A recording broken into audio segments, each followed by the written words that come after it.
The one tool option. If you could only pick one tool, what would it be? So that's how it goes.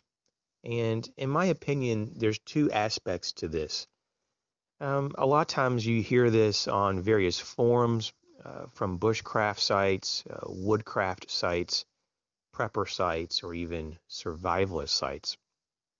And they talk about if you could only pick one tool.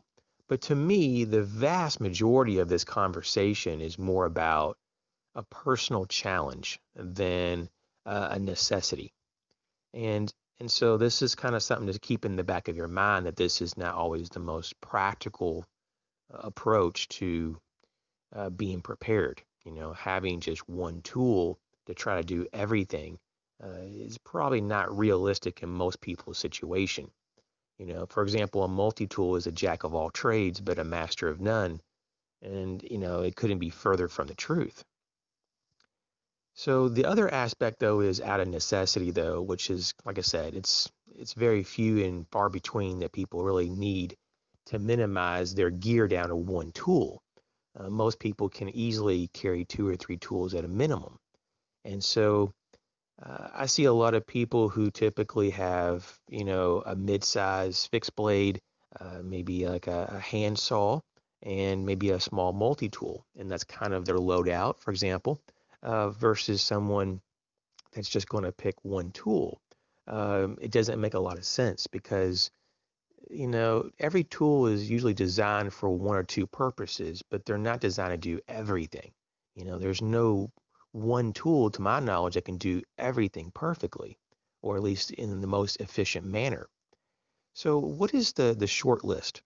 The short list here of things that people, typically pick from to create their, uh, I guess, their selection of that one tool is going to be a small fixed blade, a mid-sized fixed blade, or a large chopper, which is really like a large fixed blade.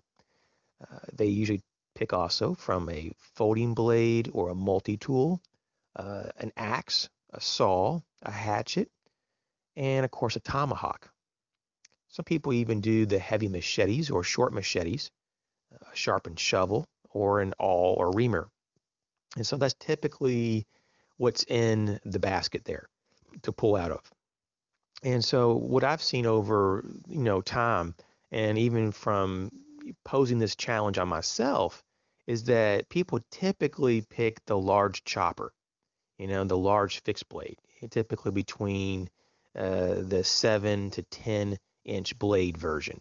And so that's typically the first choice. And then secondly, they typically gravitate toward the hatchet and then the tomahawk and then maybe a heavy machete or a short machete and then a sharpened shovel. And then it goes on from there.